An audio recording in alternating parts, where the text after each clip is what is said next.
If you can, give me a wave or a shout or a something. That means you can. Hello, everyone.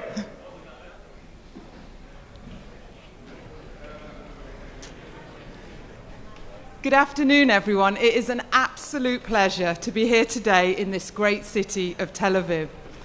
This dynamic and cosmopolitan city has been a holiday home for me and my family for as long as I can remember. And I take great joy in seeing how my children have learned so much about their culture and their heritage and their history, and also the world at large here. And forgive me because I am a very proud mum, so I just had to get one photo up of my kids right at the beginning. Come on for my kids. Thank you. And it's for this reason that my husband and I have had such a lifelong relationship with Israel, and why we take such great pride in the entrepreneurial drive of this startup nation. Now, moreover, Facebook also has very strong ties with entrepreneurs in Israel, and we intend to double down on that investment over the years to come. And today, I want to explain why Israel is important to us and what we believe that other countries can learn from this startup nation, and how Facebook can be an active partner to innovative companies in innovative countries. Israel's success in technology startups is truly extraordinary, and the city of Tel Aviv is ranked second in the world to Silicon Valley as a home for great tech startups. Just think about companies like Wix.com, 888, Polarium, Playtika, Fever, Viber, Eatwith, Playtech, and so on and so on. The list is literally endless.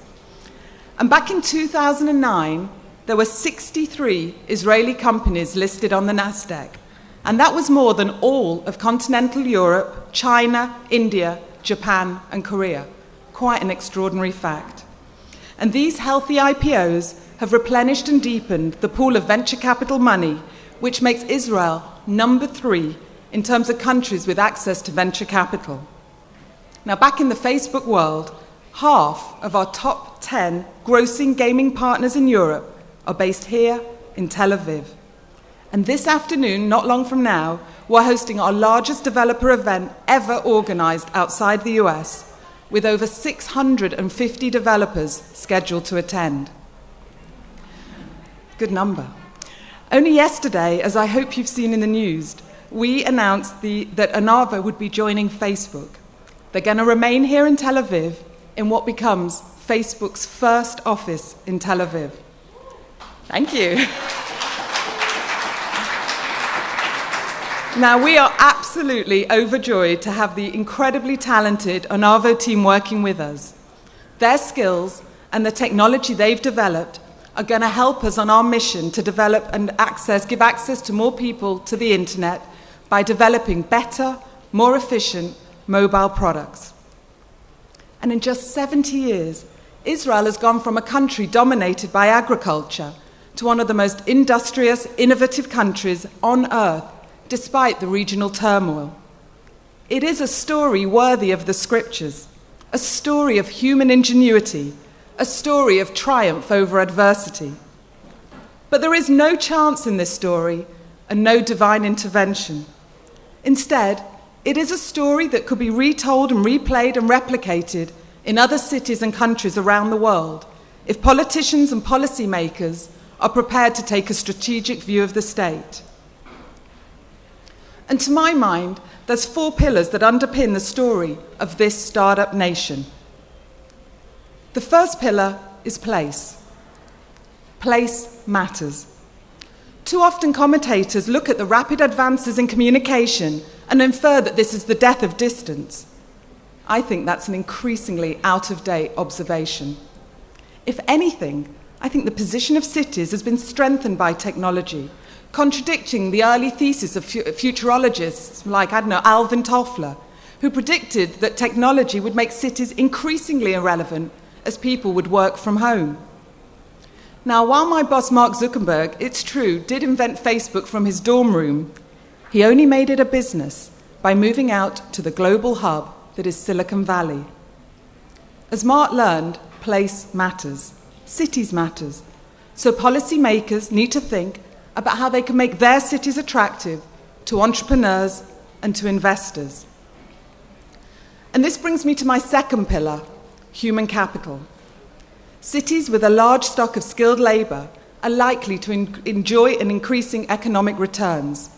And this tiny country of Israel is abundant in human capital.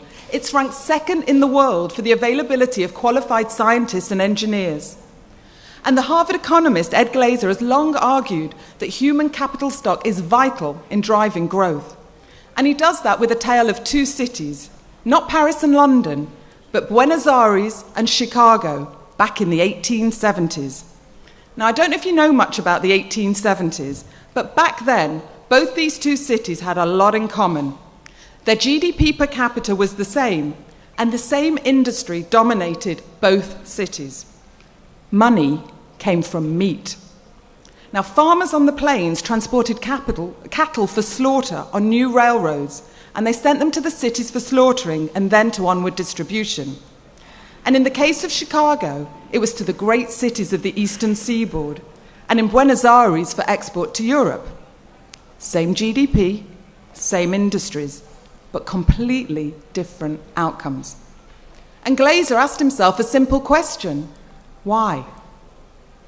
Well, his hypothesis was that Argentina's history of political instability would be the most variable outcome on understanding the difference in outcome.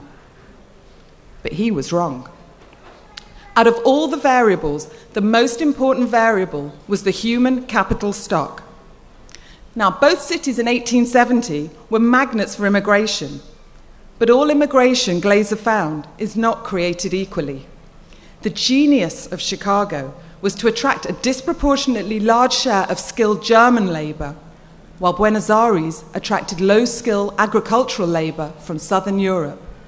And this gave Chicago a racing start.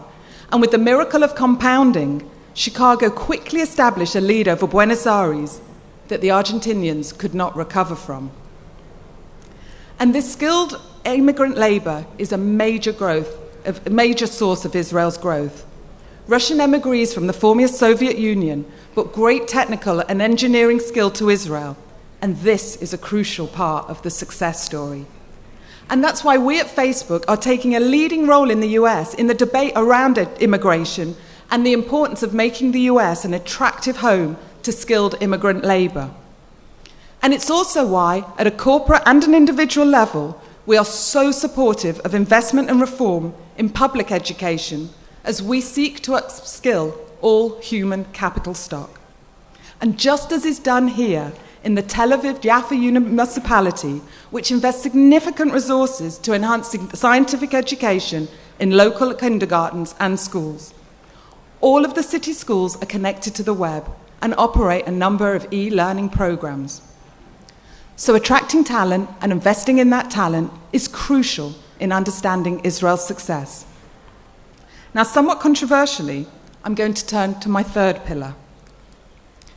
I think the role of the military is underplayed in understanding the success of Israel, but crucial to understanding the country's success. Compulsory service throws together men and women, Sephardi Jew with Ashkenazi Jew, liberal with conservative, gay with straight. And you know what? In that type of environment, you've just got to get on with it, or it's going to be a long, tough couple of years. What it does is breed adaptability and resilience.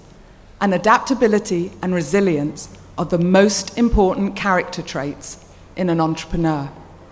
Now, be very clear, I am not advocating the return of compulsory military service globally, but I am arguing for greater creativity in education curricula about finding ways to make children more agile, more resilient, and more open to others.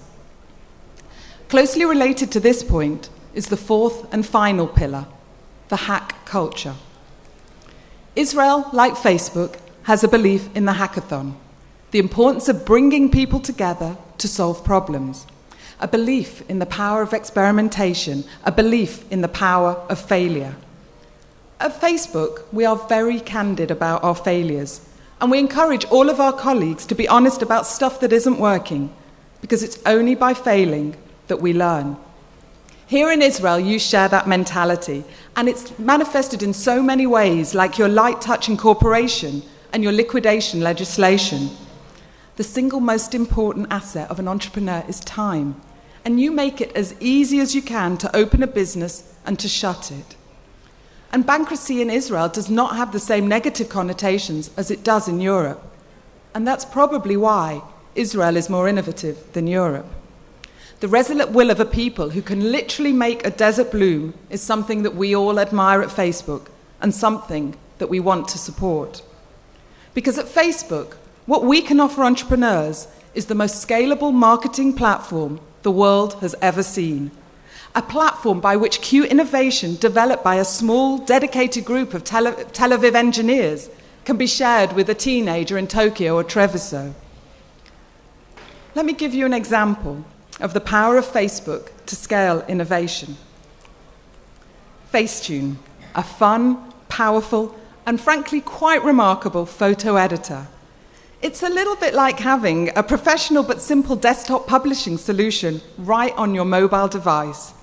It was developed in Israel, by 5 brilliant entrepreneurs who had spent time both in academia and in industry. Built on the iOS platform, the LT Engine is a state-of-the-art processor, giving users the power to manipulate and play with pictures and videos. You know what? It was a good technology. And then the team began to market the product on Facebook, and it became a global success story. 5 guys from Israel, using our platform, took an app that was 283 in the Apple App Store to number 2 in just 5 days. And the app stayed high in the Apple Store, so much so that this company now has 60% of its sales outside of the US. Israeli talent on the world stage. Let me give you another example of what happens when Israeli smarts meet Facebook scale. An Israeli company that is just 4 years old is now a truly disruptive force in the world of gaming. The Herzliya-based Plarium now employs 450 people. Many global hits, Stormfall, Total Domination and Pirates, Tides of Fortune and Bug Wars. This developer allows Facebook players from over 170 countries to play and to interact online. And since its inception, 85 million people have played a Plarium game online, with over 3 million people playing every single day. Jobs created, wealth generated, Israeli talent on the world stage. And at Facebook, we like to think we've only just begun, and the same is true for the potential of Israel and its entrepreneurs. But this is about so much more than Israel and Facebook.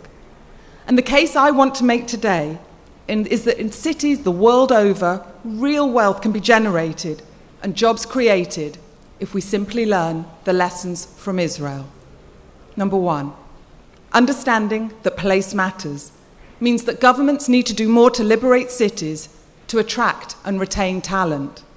Number 2, making sure our governments and businesses do as much to attract and build human capital through skilled immigration and education reform.